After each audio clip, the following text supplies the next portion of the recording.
Greetings and welcome back to Switch to Linux. We have another supporter stream, and we are talking today about how to be private online. I know some people are like, there is no privacy on the internet. You guys are wrong. Like, stop saying that. I mean, for sure, there's things that we can do. Whoa, it looks like I have neglected to focus my camera. But for sure, we have to be cautious when we're online, but at the same time, we need to recognize that there are indeed some things that we can do. But anyway, how's it going, Dan? Great. All right. The kitty is giving tanks. That's right. He was part of the $40 billion package. How's it going, Selbu? Yeah, I'm doing fine. All right. All right. Have you run into any Borg up there? Not yet, but there are a few Cylons here and there. All right. Ivan, how's it going? It's going pretty good. Did some filming today for my channel. Very good. Yeah, Very good. What's your channel again? It's called The Anchorage. The Anchorage. All right. Yeah. There you go. Yeah. I'm doing a video that's similar to your Tux Traveler type. Oh, cool. So, well, feel free to drop a link to it in the comments there for everybody. That'd be cool. Yeah, sure.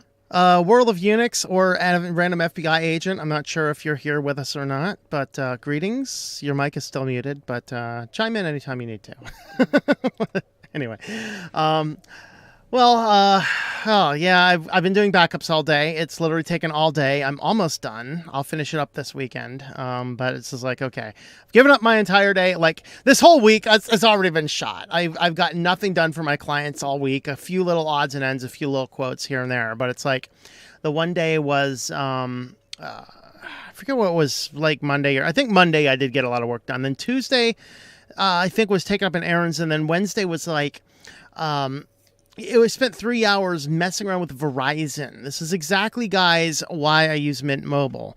Now, of course, I have Verizon for my internet because there's no other company that can support the device and the level of data that I need. So I'm kind of forced, unfortunately, to mess with Verizon. But when we first created the account, I got an extra cell phone, which was only like $10 a month. Well, because of the way things move around and Verizon increasing prices for their lines and things, it ended up creeping up to like $40 and $50 a month for a cell phone that I actually don't use. It's just an extra here in case I'm somewhere where Mint Mobile doesn't have service. So I was like, yeah, we're going to cut that off. Well, here's how stupid Verizon is. You can no longer go to a corporate Verizon store and cancel a line. You have to call in a number and then talk to them at the loyalty team. And of course, after the system hung up on me twice, it took me an hour on hold. This is after an hour waiting at the Verizon store to be given a phone number to call. Now it's like, okay, you have zero chance of keeping me. So literally, by the time I got a human, by the time the phone stopped working when I was calling them, took about 16 seconds because I think I was so irate to this poor woman. It's like, what do you expect? What do you expect, really? And so the bad news is, yeah, if you are dealing with Verizon, guys, get off of Verizon. It's a bunch of nonsense. Use it only if you absolutely have to. Unfortunately, with my hotspot, I do. But I mean, understand this, I was paying $40 a month, and that's cheap. $40 a month for that phone. That's cheap per month. I pay $180. That is cheap. Yeah, I pay $180 a year at Mint Mobile. That is it. I pay $59 a month for Verizon. Yep. Yeah, and you could probably switch to somebody else. And there's other. No, there's I other can't. There companies isn't anything around here that works that good. Well, there's other companies that use Verizon systems, though. Like Straight Talk uses Verizon systems, and so you could switch to Straight Talk and it would work because you're still on Verizon. You're just not paying Verizon. Yeah, but I wouldn't have the privilege of having the hotspot when my internet goes out. And that would drive me nuts since I don't have no regular TV. It depends on the company. Research the companies because most of them do. Actually, does AT&T work where you're at or not? They're the worst. Oh, they're the worst. Okay, T-Mobile doesn't work where you're at? T-Mobile's very sketchy. Okay. there's going to be a few other companies that do, and you just need to check which ones allow you to hotspot. Most of the NVMOs I've looked at do allow hotspotting on your phone without a problem. It's because it's a selling point. Cricket doesn't really. You have to have their devices or you're metered or whatever else. Even Verizon, you're metered unless you pay the extra $10 a month to be able to access your hotspot data. And so it's just like, yeah. But anyway, yes, once again, guys, this is why you don't mess with Verizon. A bunch of nonsense. My plan allows me to use up to 4 gigabytes of data a month. And if you don't use that, it rolls over to the next month. But it won't roll over again. The most you can have is 8 gigabytes at one time. Yeah, you must have an old grandfathered plan. I do. Yeah, because the ones now, they're all like, they're go more, play more, do more. Ah! Like, what that? Would you guys just stop naming your stupid? It's like going into Moe's and like, I want a chicken burrito. Do you want guac? But this is called a Joey bag of donuts. I don't want a Joey bag of donuts about a chicken burrito. You morons. I don't know. Oh boy. Sounds like you're all wired up for tomorrow night. I'm getting there. That is how this week has been. So it's like, okay, today I'm just not going to deal with clients. Like, I get up in the morning, I'm making breakfast. I got 3 different people texting me things, all business related. And most people know, don't text me for business stuff. I hate texting as it is. And it's just like, leave me alone. Let me cook my eggs in peace. I don't know. Did everybody else have a week like I had, or is it just me? It's average. It's rained most of the week here. All right. Including today. Check in on comments. There's some discussion about GPUs, AMD, Intel, things like that. I nearly had the Lenovo working compatibility mode. Had to buy a mouse to replace the mouse pad that went south. I mean, at least it didn't go north on you, you know. Kitty is giving thanks. Hello, Rick. How's it going there? Commodore fan, I keep forgetting to email you. I'm going to be heading up north sometime soon. I'll be back in July. So let's coordinate and get those discussions going that we needed to. And then I'll take care of it when I'm in July. Hear about the Linux FX and their data breach. I did. I watched DT's video on that. I was actually going to look at reviewing Linux FX, but it's like a 4 gigabyte download. I'm like, I'm not justifying my data use on this, so I'm trying to hit coffee shops to download Windows 11 distros. I know, right? DT had an update on that today, and in their attempt to fix it, they actually made the situation worse. Now all you need there's a website. I'm not sure if this is the same, but the password for the database server is leaked. And all you need is a curl in order, or VJet in order to download the entire database. Yep. Let's see. Diemaster has Verizon. Monthly bill is $200 for 2 unlimited smartphone lines. Been researching Mint Mobile and Spectrum Mobile. Yeah, I was looking at Boost Mobile, and which a friend of mine uses. It works pretty well. And I was looking at US Mobile as well. Those are 2 other ones that I'm looking at as alternatives as well. How about a bag of donuts? I know, right? AT&T has the better service towers in my area. I think Boost Mobile uses AT&T and T-Mobile, something like that. And they're cheap. You can get a plan if you don't use a lot of data. You can get a plan from them for as little as like $10 a month, which is even cheaper than Mint Mobile. It's just, 1 gigabyte of data. Let's see. No problem there. It's ready to be packed up and mailed out when you are ready. All right. Yeah, I need to get on that. If you want to shoot me an email so it's at the top of my box, go for it. If not, I will try and remember to get to it this week. Also this week, I'm going to try and get that the end screen updated. I have not updated that for a while. It's like my whole life went to topsy-turvy land when I got the van. And so like I'm just getting settled back down to the point where I can do some of the basic things like, scan my files in, digitalize things, do solid backups, update the Patreon list and stuff like that. So, whew. Boost is owned by T-Mobile. Well, I was trying to look into them, and apparently they use a combination of T-Mobile and AT&T. I think that's what my research suggests, although it was spotty. So I don't know. If you have more confirmed stuff, some things say T-Mobile only, some things say T-Mobile and AT&T. So I don't know. Well, anyway, we are 11 minutes in. We should probably get to our topic, being private online or being anonymous online. This actually goes out to, this is a question from a Patreon supporter. Just in time for me to think about what we should do on a Thursday, and it's a good one. So let's go ahead and chat about that.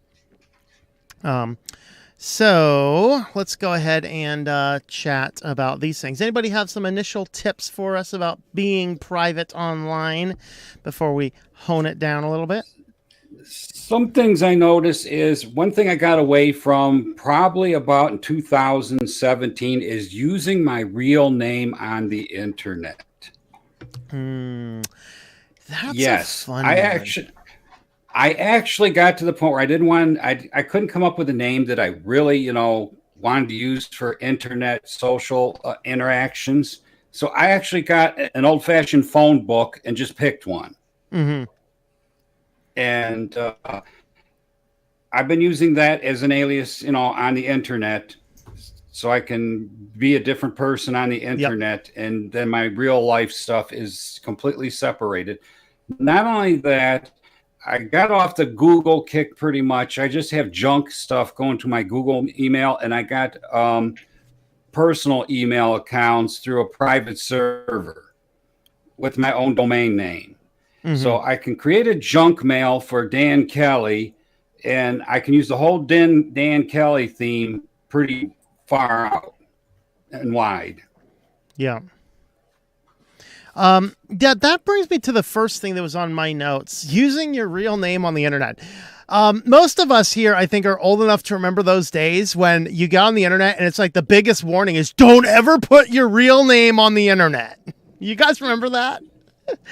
A while ago. I know I do, right? I get on the internet, of course. Yeah. Young guys. Facebook is the worst offender.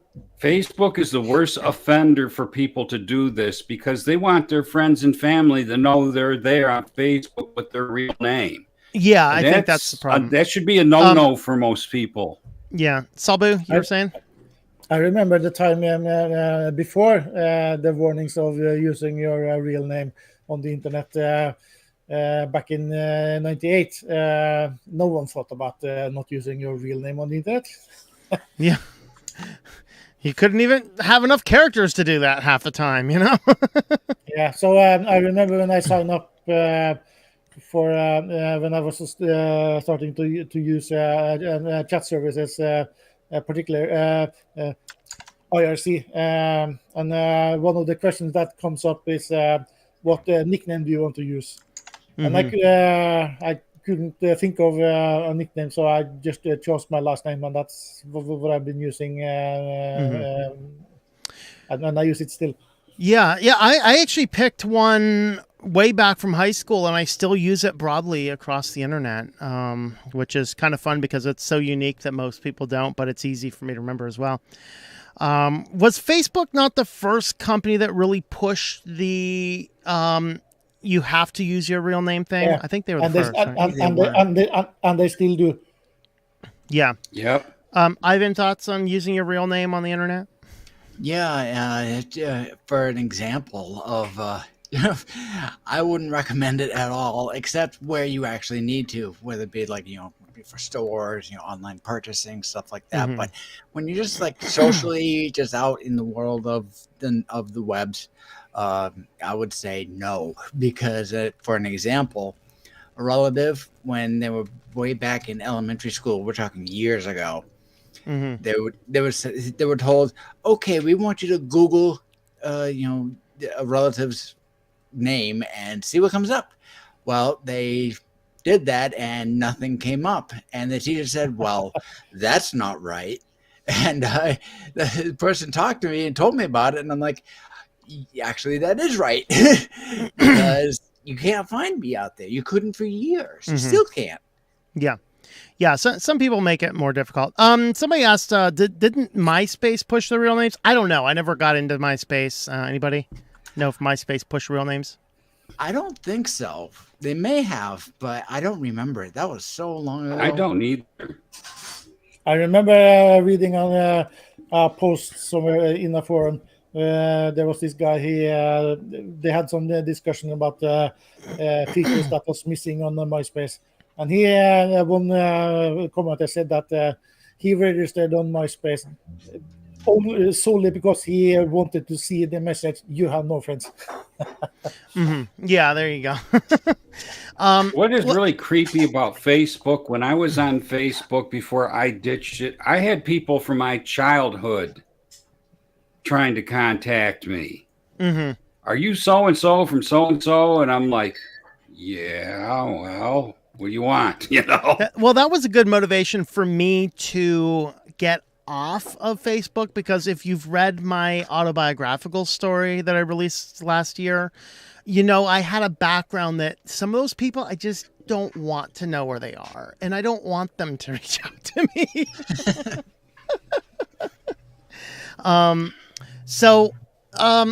Of course, we have the comments. Is it J.O., I think? Xavier is what I'll say.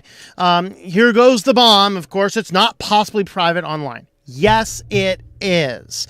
And the more you keep telling yourself it's impossible to be private online, the more you raise the white flag of surrender. Now, there's differing degrees, and depending on what you're doing and how you're doing it, you have some ability to mitigate some of these items. So we're going to talk a few points in layers here. The first basic layer of being private online is, if you're logged into an account somewhere that is tied to you, you are completely not private online, and it's not just to that company. It's to any company that buys and sells data with them. For example, this is interesting. Looking at Google Ads and stuff. Even when you turn Google Ads to a low degree of separation, it is still possible to tie people in. I can go into the one company where I manage their Google Ad platform. I can go in and click on the thing to click conversions. The conversions tells me the exact landing page that individual person is, which corresponds to a specific page and customer ID number inside of our database. So I can literally tie an actual name and address and number and everything to the person based on their interacting with Google Ads. That easy. In fact, I can tell them, yes, this is how many were website orders. This is how many were orders from Google merchants. These are the exact people. And that is frightening. And so having an understanding of that, you want to make sure you do that. So that's the first principle, is if you want to increase your odds that people don't know who you are, the first step is do not sign into the internet anywhere. So sure, you might have a Facebook account. You might have a Google account. Of course, we're recording this primarily on YouTube. Of course, the videos will also be posted over to Rumble and Library and BitChute and stuff soon. But as we are doing this, if you're logged into Google, they can track you around the whole internet. This is why I use a principle of browser isolation. If I'm logged into, in this case, I'm logged into Brave browser to do the YouTube work, the only browser that Google can track is Brave browser. Of course, Brave does a lot of things to mitigate that tracking anyway. That's one of the reasons I use Brave for that. But if I pull up Firefox or Chromium or something else, this computer I'm using Chromium, my other computer I'm using Brave. But if I pull up something like Firefox, like LibreWolf or something like that, where I'm not logged in, Google cannot track me around the internet because I'm not logged in and tied to that. Now, to his point, you can grab the IP address. And if they have the IP address, then that information can be tracked down via court order in the United States. Of course, sometimes they're like, we need the information, it's an emergency, and they can get it. But if you start doing that to every single person, they will start crying wolf on you soon. So we'll deal with that one in a moment. But does anybody want to have any other commentary about signing in or not signing into services?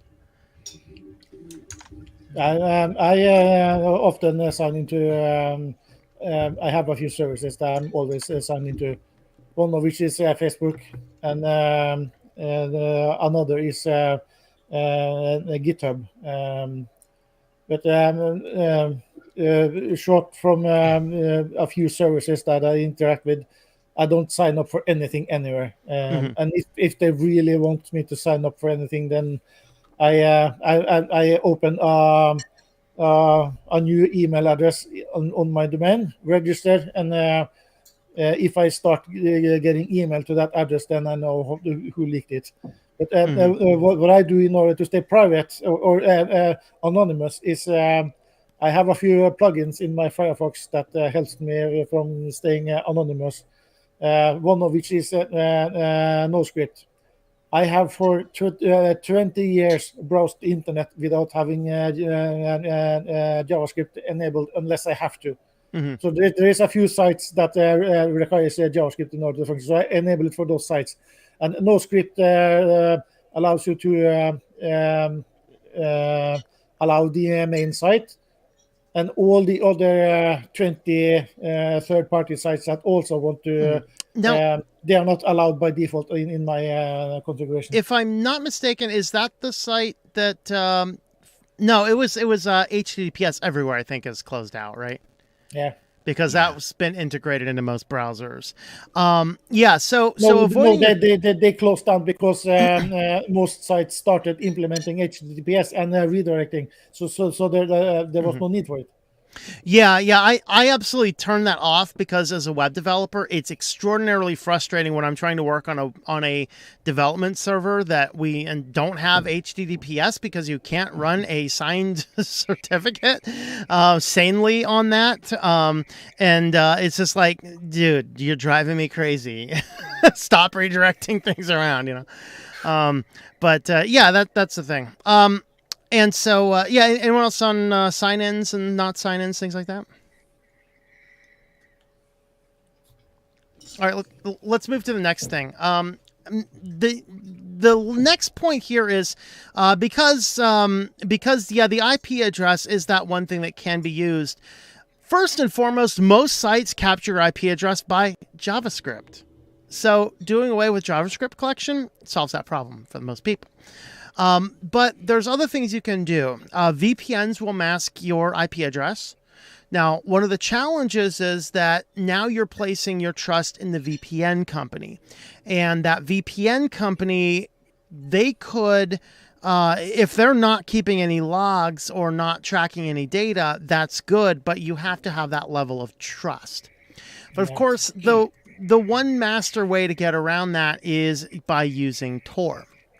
Now you can use Tor a variety of ways. You can use it as an operating system level like Tails and Cubes allows you to do, and Unix, or you can just grab the browser bundle. Not as secure, but certainly better than nothing. So if you do need to do something that gets around the IP address, the browser bundle will actually be one of your best options. You have an Android version, you have Linux, Mac OS, and Windows option.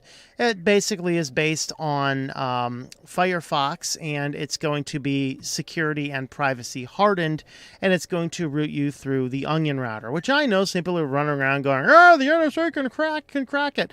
No, not really. There are ways to unmask you. But they're not easy ways. In fact, as of a couple days ago, there was an issue where on some versions of I'm not sure if it's Tor specifically or if it's Tails in general, where they are warning of the ability to be unmask with JavaScript. So if you browse without JavaScript, as Salvu is talking about, that's your best way around it. And so that is your best way to avoid being tracked on the internet, is to use Tor or a VPN. But here's the catch. Don't log into any services. Yeah. They're designed to allow you to search something around without that information getting back to you. Like, you're going to research this weird wart on my toe or whatever. And you don't want that information going out into the whole world and put into databases. And so you do it on Tor so that they can't figure out whose big toe has a wart. Anybody here have a big toe? I tored my toe. Oh, you tore your toe. Oh boy. One thing I do periodically is I have a dynamic IP address. It's not static. And I'll unplug my router and leave it unplugged for 10 minutes and plug it back in, and I get a fresh IP address. It's not identical to the old one. And if I'm going to go search for something really not up and up, I'll use that trick. Plus, I'll use the Tor browser, and then when I'm done, I'll unplug it again and get another fresh IP address. Mm-hmm. Yep. What you want to do on the internet is create as much chaos as possible. So, everything's questionable and nothing's concrete. Mm-hmm. Yeah, and that's one of the things that Tails specifically does. So I've mentioned Tails. I actually have a few videos about Tails. Basically, it's a live operating system you can run from your USB drive, and what it allows you to do is it basically, not only is that root things through Tor, but it also is an anti-fingerprinting method. Fingerprinting is one of the ways that companies can figure out who you are online. What Tails does is make sure that everybody using Tails looks like exactly the same person, and that produces white noise. And that's the next thing Yes, you can do. chaos. A little bit harder to do on your own individual personal level, but it is something you can do. You could write a script to have search engines randomly go out there and search for weird random stuff. It's just going to throw all sorts of chaos into anybody's algorithms that has that. So yeah, those are some of the other methods. Any other ideas people have on being safe or private or anonymous online? One other thing that it's not just JavaScript and server logs that track you. There's also this thing in the last few years that is growing, and that is tracking you based on the URLs that you're clicking. More and more URLs newspapers who have a web page. They have an exclamation point and then some code behind it, and it varies. And they can use that in order to track. They generate a unique random string for each reload. So it's a unique for that instance. And if you share that link anywhere, they know that you opened it first and you shared it with this and this and those people and so on. So I have another plugin that I'm using.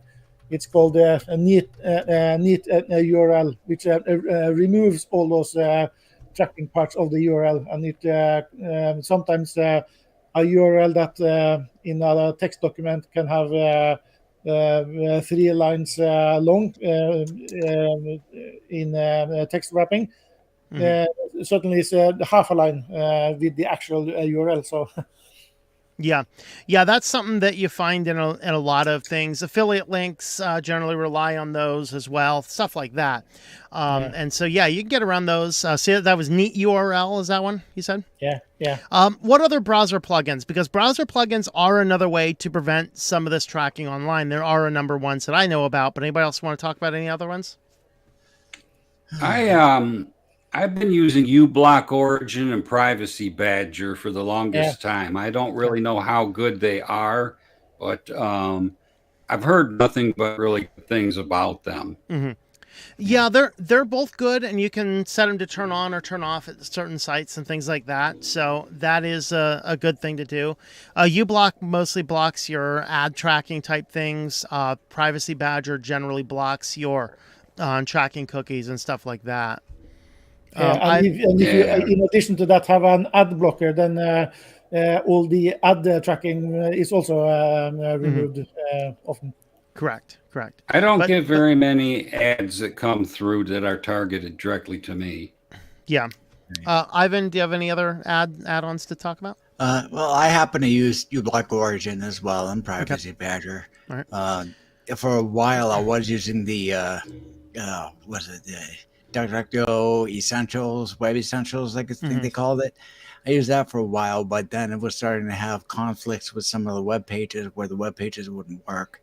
So I just stopped using that one. And of course, I haven't used it since the whole debacle about the censorship. Yeah, duck gone. Yeah. Yeah. Clear URLs extension, somebody says in the comments. And the start page has a new one out as well. I've been playing around with that one on my media PC just to test around. It seems to work pretty well. Has different layers of privacy. That can block ads and trackers, so it kind of replaces uBlock and Privacy Badger all in one. So those are good options. Some questions about VPNs. Now, first and foremost, I am not a VPN expert. TechLore's channel, they actually analyze every VPN. So if you want to know which VPNs are the safest ones and which ones are not, they are going to have the lowdown. Proton VPN is pretty good. And Mulvad is pretty good. And some of the other ones, like I still have affiliates with Nord and with ExpressVPN, but with the companies that have bought them, I consider them possibly compromised, so I really don't push them much anymore. They're still on my page. We haven't seen any specific evidence that they're bad, but the companies behind them are a little bit shady, and that's kind of problematic. Aren't all companies getting shady these days? Oh, pretty much. Yeah. In fact, VMware was just purchased by a big company for several billion. They should have solved world hunger instead, but you know. But yeah, so let's see. Firefox and Opera have good containers for Facebook to keep Facebook from snooping on what you do. Yeah, you can use profiles in Firefox. I've never gotten to using profiles, but that's another way. And so you can use. Anybody have experience with profiles? Since no, it's not something I'm into. Anybody else use profiles? No. Okay. Firefox has a way to protect yourself from some things by isolating things into profiles, similar things to what Cubes might do. Although Cubes has a much better level. But it does have it. I don't have all the details. Maybe that'd be a good video idea we look into, is Firefox profiles for privacy. Yeah. I have the plugins that I use. I have many plugins that have a niche of their own, and combined, it removes almost everything clutter that I want to remove. And I don't remember the last time that I actually saw an ad on the internet anywhere. Yep. Yeah, that's good. I use LibreWolf for most of my main browsing. It does block stuff that Firefox doesn't block. Mm-hmm. It's extra hardened. The only downside to LibreWolf, well, there's two of them. Number one, you have to update it yourself. Whether you get a flat pack, you got to update the flat packs, or if you get the all-in-one package and use it that way, you have to swap your all-in-one package out when it gets old for a fresh one. But I could be mistaken. I think MX Linux might have it in its repos now. It's possible. I know they have a lot more browsers than most other groups do. Right. Let's see. How's OpenVPN as an option? So OpenVPN is a client for VPNs. It allows you to connect to a variety of VPNs. Many of your paid VPNs can connect you through an OpenVPN protocol, or they have their own applications for it. I use that one personally just because WireGuard does not work with some of the computers that I use. But WireGuard is a slightly faster, newer protocol option. OpenVPN is getting kind of old. WireGuard is newer tech. It just doesn't have quite as compatibility yet.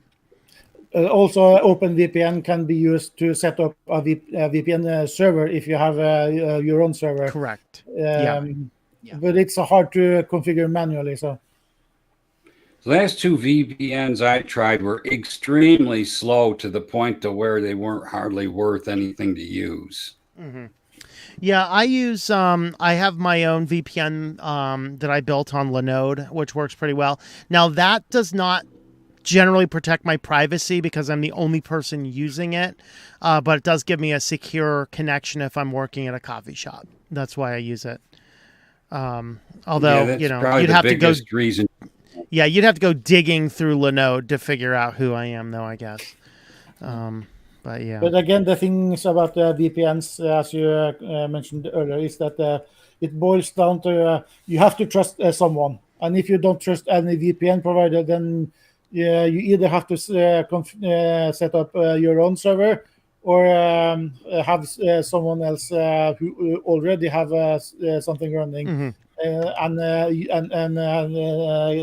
a VPN account on their system. Yep. So that's good. Another thing we can do is making sure you're blocking ad stuff on a local level.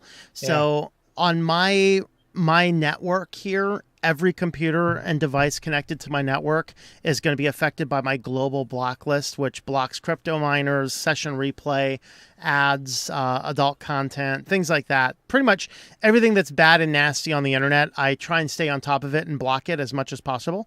And so those are good options to do as well. And if you're out working remote, you can build your own VPN. I have a comprehensive tutorial on building a VPN on a Raspberry Pi that if you're out at a coffee shop, you can VPN into your own network and your blocking scripts will do the task of keeping you mostly private on the internet.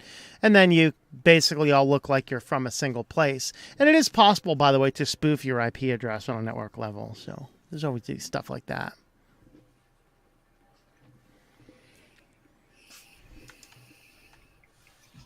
The old-fashioned My cat just nuked me. I'm sorry.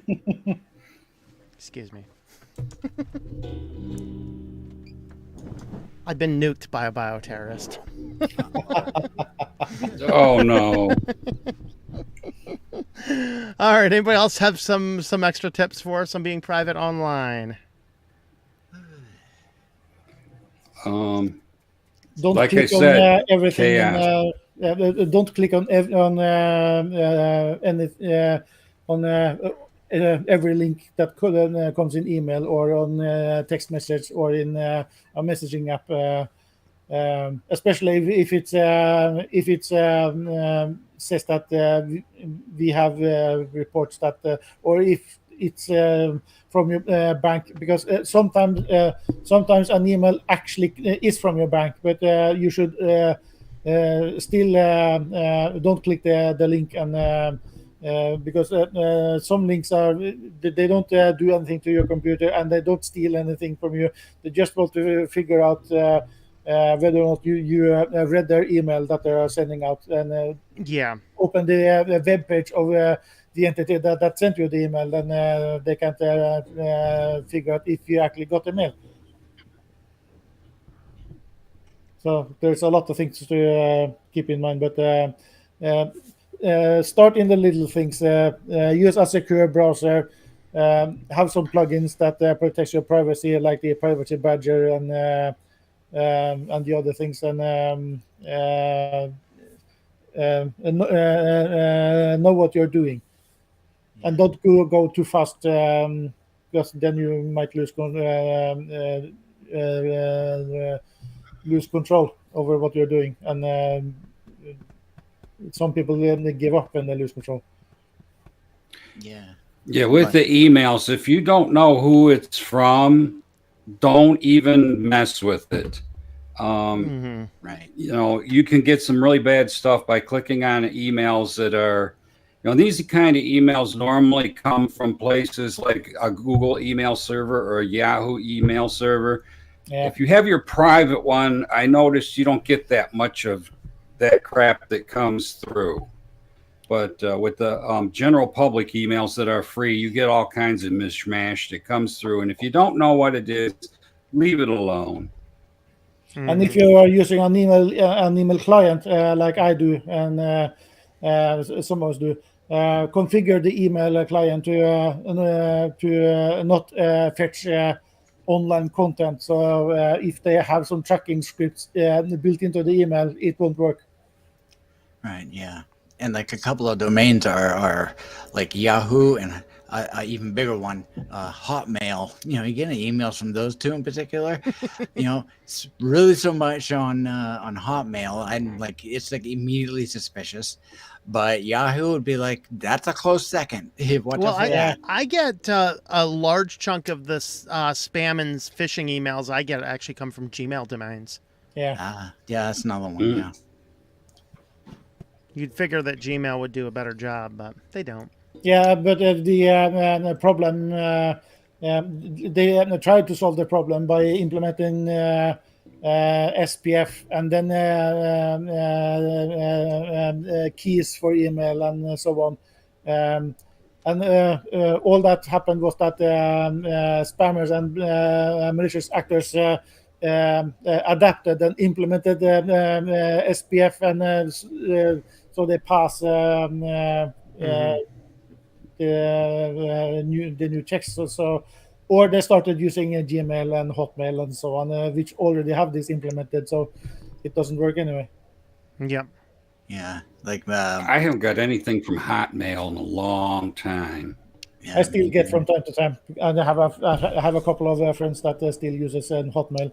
It was their first email, and they still use it. So, okay, yeah, my particular, like my garbage email or my business email, is a catch-all for a bunch of miscellaneous stuff.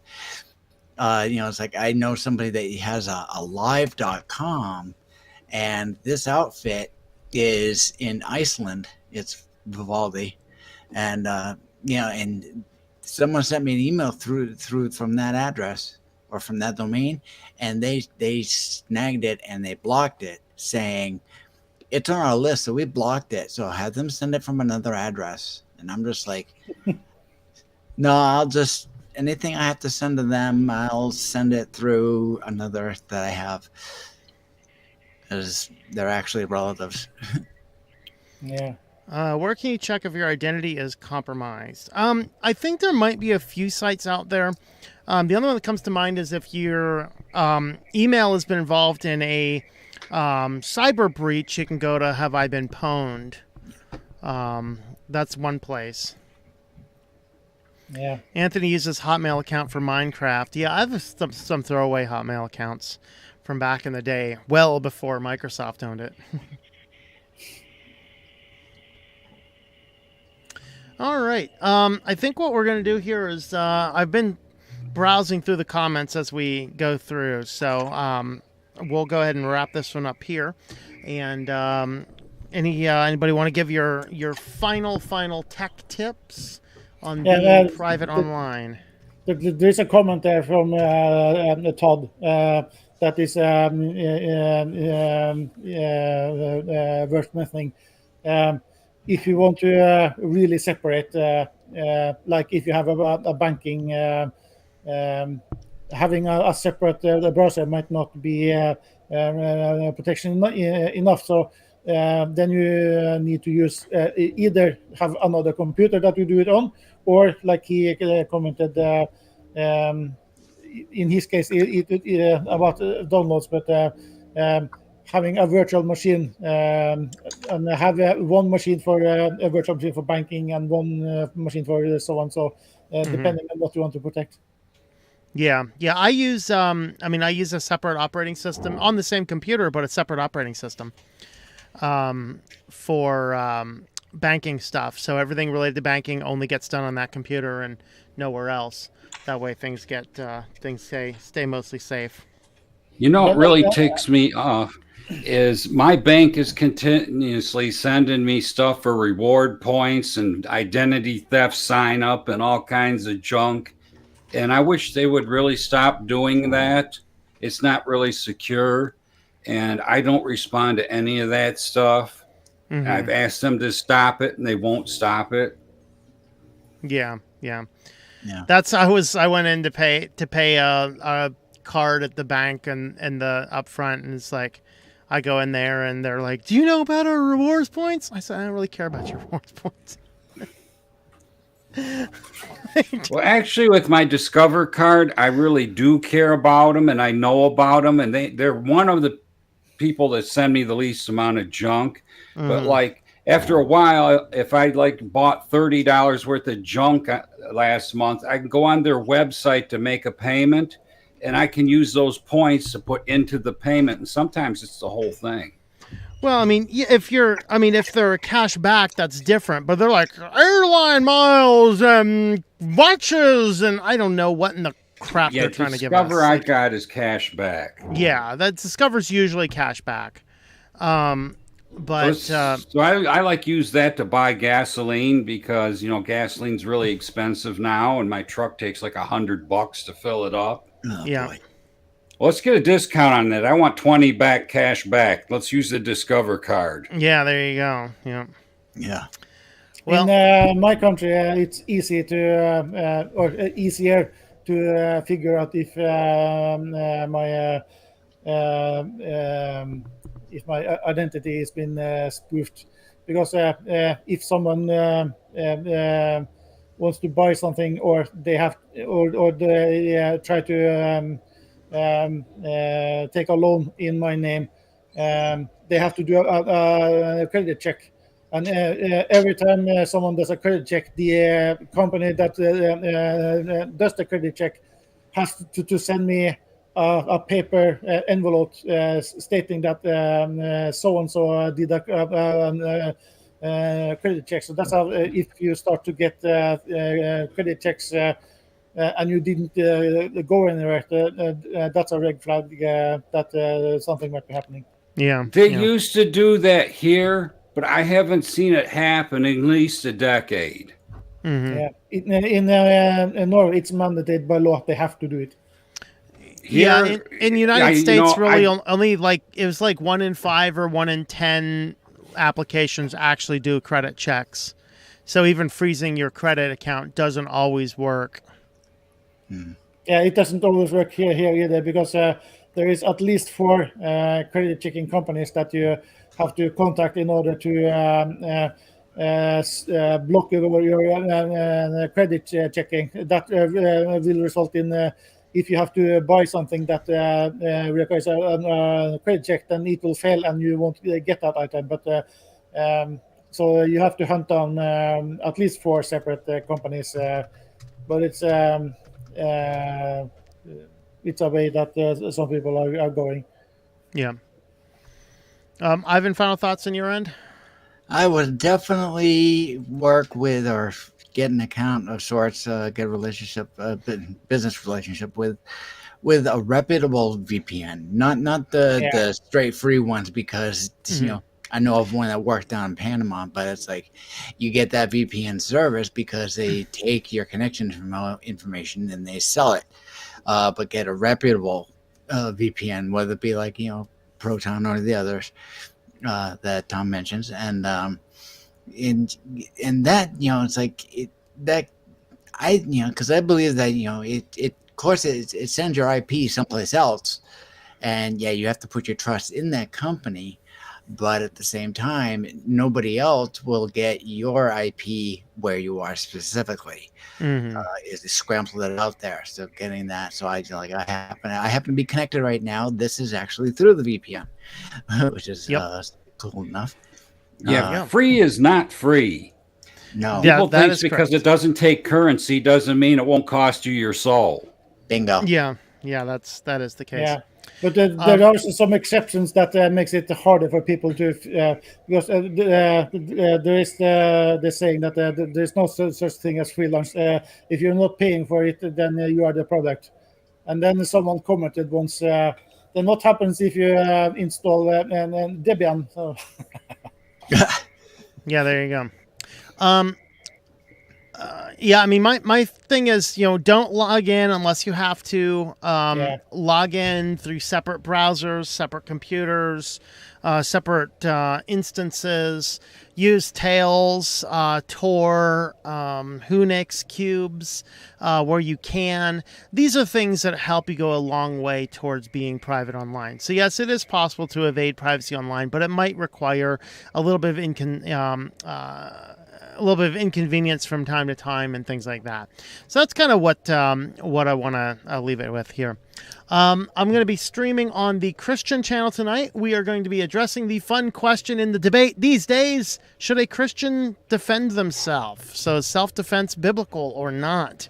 In light of the gun debate rages on once again, and we want to talk a little bit about that and what should a Christian stance be according to the Bible in response to self-defense. So we'll be talking about that in 1 hour on the Christian channel. So you can find the link right there in the chat there. You can go find that channel over there. So anyway, with that, thanks for watching, everybody, and we will see you next time.